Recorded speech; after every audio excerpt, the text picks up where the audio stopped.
Donald Trump fue capturado en una visita médica de emergencia al hospital y su desesperado intento por ocultarlo ha encendido las alarmas en Washington. No te puedes perder este video porque vas a ver las pruebas de cómo el mandatario ignora por completo las reuniones secretas sobre la guerra en contra de Irán por estar obsesionado con decoraciones de lujo dentro de la oficina oval. Quédate hasta el final para que puedas descubrir de forma muy simple cómo este grave descuido y su verdadero estado de salud están poniendo en riesgo la seguridad de todo el país. No hay nada, y en serio nada, que Donald Trump odie más que cuando hablamos de su deterioro físico, de su deterioro cognitivo, del deterioro de salud, de lo asqueroso que se ve con estos hematomas en las manos y los tobillos hinchados saliendo de sus zapatos. El hecho de que probablemente esté tomando lo que se llama la pastilla para la obesidad y como vemos que su demencia sale a la luz cada día, razón por la cual no puedo creer que Donald Trump traiga tanta atención hacia estas cosas, y lo acaba de hacer también después de una visita al hospital que decidió destacar, por cierto, una visita apresurada al hospital que destacó una publicación, una rabieta mejor dicho. Y vamos a llegar a esta publicación, vamos a hablar de la salud de Donald Trump, vamos a hablar de sus implicaciones para la continuación de esta guerra en contra de Irán, porque podría ser la razón más importante para hablar de la salud de Donald Trump. Pero primero quiero empezar mencionando lo que llevó a Donald Trump a hacer esta publicación sobre su apresurada visita al hospital, y se trata de un informe de Maggie Haberman y Jonathan Swan sobre lo distraído que está. Es la parte de la razón por la que perdió la cabeza, es parte de la razón de hecho por la que habló del hospital, y es por esa razón que tenemos que empezar por aquí. Miren, por favor. Jonathan, today there was some draping that went down along the scaffolding of the White House North Portico today, where workers are working on the columns in one of Trump's remodeling projects. And he shared a photo of new gold signage around the West Wing, saying he's, quote, revamped it and planted maple trees. Now, you guys obviously spent plenty of time with Trump for this book. When you interviewed him, Jonathan, one of the first things he said to you, I understand, was that he ordered maple trees for the White House. And just you guys have so much reporting in there, but about the arch and about the pool and about the renovation and about the ballroom.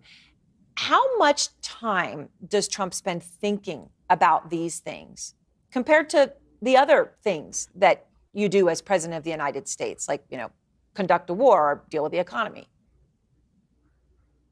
An enormous amount of time. We have a scene in the book where several aides are in the room for a highly classified defense briefing. And sorry, this guy walks in, like salt of the earth kind of looking guy, and he's holding up stone samples for the patio that Trump's building, the Rose Garden. This is like an extremely classified, sensitive national security meeting. This guy just walks in. He's clearly got essentially walk-in privileges to the Oval. And so Trump gets up, they're looking out at the Rose Garden. He goes outstairs, outside, he gets on the phone, he's calling his other guy. He talks about his gold guy. He's got a gold guy who brings the gold in.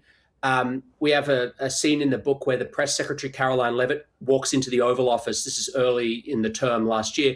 And Trump is there supergluing a gold applique onto the fireplace. So it's an enormous amount of his time. When we went in and saw him, the war in Iran was the furthest thing from his mind. I mean, he had the photographs of the maple trees on the Resolute desk. He had images of the ballroom, which he wanted to show us. He was proud that the columns were apparently going to be bigger than the columns at the Supreme Court.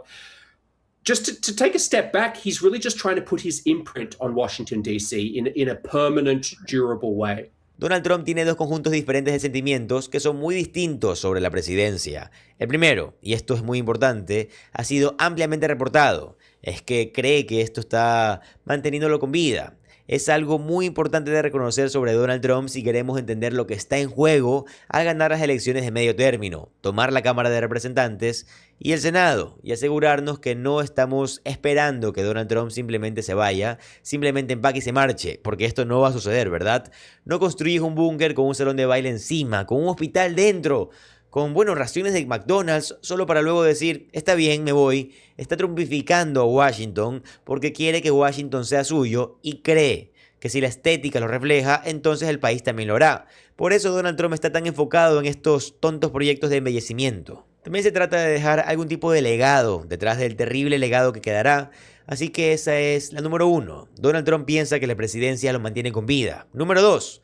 Es que no le importa la presidencia, no quiere hacer el trabajo. Ya saben, esas fotos de Barack Obama desde el principio hasta el fin de su presidencia.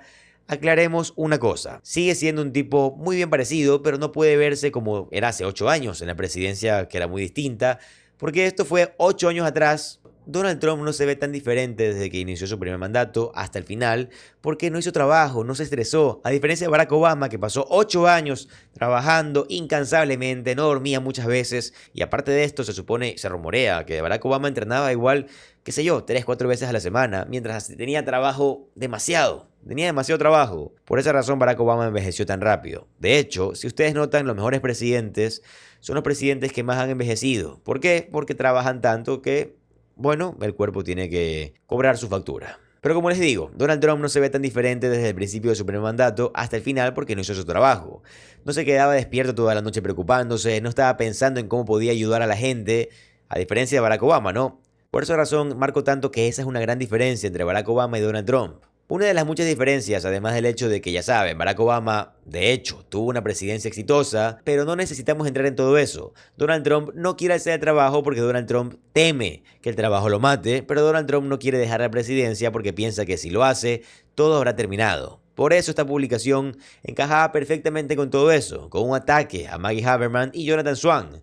Donald Trump escribió en Truth Social: Gusano Haberman me ha cubierto de manera incorrecta durante 10 años. Su libro es un chiste, el 90% de él, así que solo el 90% porque habla mucho de los archivos, son noticias falsas. Se ha ganado la vida con sus malos reportajes y pagará el precio cuando, bueno, nuestra demanda multimillonaria en contra del fracasado New York Times llega a los tribunales, lo cual no debería tardar mucho. Una vez más, Donald Trump no está demandando a Haberman específicamente ni a Jonathan Swan, así que ya saben, el libro sigue siendo cierto, no me importa la mala prensa si tienen razón. Sí me importan los reportajes falsos, como lo que hay dentro de su aburrido libro, y cómo lo han hecho durante 11 años con un solo objetivo en mente: hacer que Donald Trump pierda las elecciones. Pero mientras estoy sentado en la oficina oval y reflexiono sobre eso, no ha funcionado muy bien. Gusano, es una perdedora. Si alguna vez escribiera la verdad de una historia sobre mí, en realidad sería bastante aburrida, pero cargada de muchos éxitos. Además, acabo de terminar un examen físico perfecto en el Walter Reed. Lo hago cada 6 meses. Esto no es cierto. Debería de ser un examen físico anual. El último al que Donald Trump fue apresurado. Dejemos eso muy claro, y solicité otra prueba cognitiva. El único presidente que lo ha hecho, la verdad. De nuevo, estas son las pruebas de detección de demencia que Donald Trump tuvo que hacerse en un entorno de emergencia 3 veces. Donald Trump dice: y las aprobé con la nota máxima. Acerté cada pregunta. Pocas personas en Washington podrían hacerlo, incluyendo al gusano y a su subordinado asociado Jonathan Swan. Ahora, él es un subordinado. Estaría dispuesto a votar que no podría ni acertar el 50% de las preguntas. De todos modos, no compren su libro, es basura. Vaya, qué respaldo tan rotundo a su libro, ¿no? Está diciendo que el 10%, incluso Donald Trump está admitiendo que el 10% es cierto, lo cual creo que nos dice que toda la historia es cierta. Así que Donald Trump, como cubrimos ampliamente en este programa, ampliamente de hecho, hace un par de meses, fue al hospital. Esto no fue un examen físico anual. Donald Trump tiene más exámenes físicos y más, la verdad, más a menudo. Tenía 22 especialistas, ¿recuerdan esos 22 especialistas? Tenía 22 médicos estaban echándole un vistazo a Donald Trump y ahora él quiere volver a sacar a coalición esa visita al hospital esta visita al hospital claramente de emergencia y decir que estuvo bien. ¿Por qué sacar la coalición? Es un poco de nada, ¿no? Es porque Maggie Haberman y Jonathan Swan están hablando de lo distraído que está Donald, están hablando de que el enfoque de Donald Trump está en cualquier cosa menos en la presidencia. Sí, esa es exactamente la razón por la que Donald Trump lo sacó a coalición, porque le está afectando el cómo sabemos que él está claramente en deterioro cognitivo y eso nos pone a todos en peligro. Específicamente lo hace ahora mismo con la guerra de Donald Trump en contra de Irán, donde no está enfocado en ser presidente, sino de nuevo en el embellecimiento, que en realidad es trumpificación. Nos pone esto a todos en peligro porque él también siente que no tiene nada más que perder. Y esa es una perspectiva increíblemente aterradora. Y es por eso que, ya saben, uno casi tiene que agradecerle que él esté enfocado en los árboles en lugar de, ponerse a crear planes de guerra. Algo que claramente no podría ser. Pero este reporte de Lauren O'Donnell expone una vez más, parcialmente creo, porque los demócratas deberían estar hablando del deterioro de salud de Donald Trump primero, porque no les gusta ser percibidos como débiles, pero segundo, es la razón por la que no está enfocado en hacer nada de lo que dijo que haría. Por supuesto, esas eran mentiras, pero este reporte es tan importante para entender toda esta historia y por qué Donald Trump está perdiendo los estribos con Swan y con Haberman. Miren, por favor. Regime change inside the imperial presidency of Donald Trump. They conducted over 1,000 interviews for this book, with Donald Trump granting them an exclusive interview at the very last minute in March of this year as the book was headed to publication. The interview was on a Monday in March. And 3 days before welcoming them into the Oval Office, Donald Trump posted this on social media. Meghat Haberman, just another sleazebag writer for the failing New York Times, insists on writing false stories about me, even though she fully knows and understands that the exact opposite of anything she says is usually the truth. In any event, I'm thinking of adding Meghat and some of her associates into my Florida-based lawsuit against the Times, which very happily seems to be proceeding nicely. Thank you for your attention to this matter. And so, how were these two reporters greeted in the Oval Office just 3 days after Donald Trump spewed that vile poison at Maggie Haberman? Did he use that horrible nickname? Did he call her a sleazebag? No. Trump entered the Oval Office from the corridor connected to his private dining room. He was in smiling salesman mode. Nice to see you, he said, gesturing for us all to sit down opposite him at the desk. It was the 17th day of his war with Iran. 13 American service members had already been killed, and more than 200 had been wounded. Thousands of Iranians were dead, including the Ayatollah Ali Khamenei. The Pentagon had already spent more than $15 billion, and the Strait of Hormuz was largely closed, sending global oil prices surging. The day before, Trump had made a demand for an international coalition of warships to secure the waterway, but few nations seemed interested in helping. This was hardly surprising. Trump had spent the previous year mocking NATO, bypassing the United Nations, and making clear that alliances were, in his view, either protection rackets or obstacles. The nations he was now calling on for help were the same ones he had bullied with tariffs, threatened with territorial claims, and cut out of major decisions like the one he had just made to wage war against Iran. As he greeted us, the war seemed the furthest thing from Trump's mind. On the Resolute desk, instead of a map of the Middle East, were printouts of maple trees. I'm ordering trees for the White House, Trump told us. I know how to buy good trees, maples.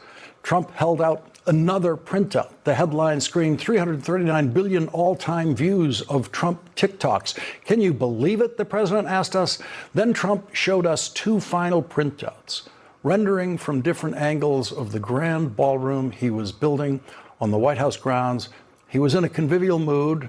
The structure would have 10 columns on one facade, he said, modeled on the Roman style, and the other side would be inspired by Athens. He noted with evident satisfaction that the columns were larger than those of the Supreme Court. Behind the scenes, some of his aides had told us they wished Trump was more anxious about the dangers he was courting and about his plunging poll numbers. The president's pollster, Tony Fabrizio, summarized findings from 2 nights of focus groups conducted earlier in March. The first fell on the very same day we sat looking at Trump's maple tree printouts in the Oval Office. The results were bracing. The war in Iran was unpopular, poorly understood, and seen as a broken campaign promise that was distracting the president from the economy and health care. The military action lacked a clear rationale, and voters saw negative economic consequences downstream of the conflict, compounding the affordability crisis that was already their top concern about the Trump presidency. Perhaps most distressing for the Trump team, the Epstein files came up consistently in focus groups and were a real negative with some of these voters. But Trump was uninterested in such feedback. To the extent he still cared about polling at all, He was seeing far fewer polls than during his first term. His advisors knew he was not receptive to being briefed on harsh realities. In his second term, unlike his first, he was willing to take breathtaking risks, risks that could throw not only his presidency, but the Republican Party and the entire world into chaos and carnage. More than ever before as president, he was operating on pure gut instinct. It would take a combination of mind reader and psychologist to explain fully why Trump was willing to gamble so much more recklessly now. There were obvious theories. He was term limited and no longer had to worry about re-election. He had immunity confirmed by the Supreme Court and no longer had to worry about prosecutions. He was more confident in his instincts. He had already served a presidential term and had felt vindicated so often. And there was the fact that he was a walking moral hazard, rarely saddled for long with the costs or consequences of his risk-taking and rule-breaking. Now was his moment to try things like military adventures and overthrowing the global. Donald Trump no sabe ni entiende lo que está pasando en su vida diaria. Vive en una realidad alternativa y así es como la Casa Blanca programa su vida y así es también como la Casa Blanca agenda sus visitas al hospital. Y ¿saben qué? Si esto hace que me pongan en una lista negra por decir la verdad, háganlo, no importa. Pero yo me siento contento de que les estoy trayendo las noticias reales a ustedes. Y amigos, acabamos de llegar al final del video. Espero que les haya gustado, espero que hayan entendido este contenido. Si fue así, por favor, déjenmelo saber en los comentarios. Y si llegaron al final del video, déjenmelo saber con un corazón azul. Yo voy a estar encantado de leer sus comentarios. Y ya que están ahí, amigos, no olviden, si me quieren apoyar, dejar un like, suscribirse al canal. Créanme que me apoyan como no tienen idea. Sin nada más que decir, nos vemos en el siguiente video. Adiós.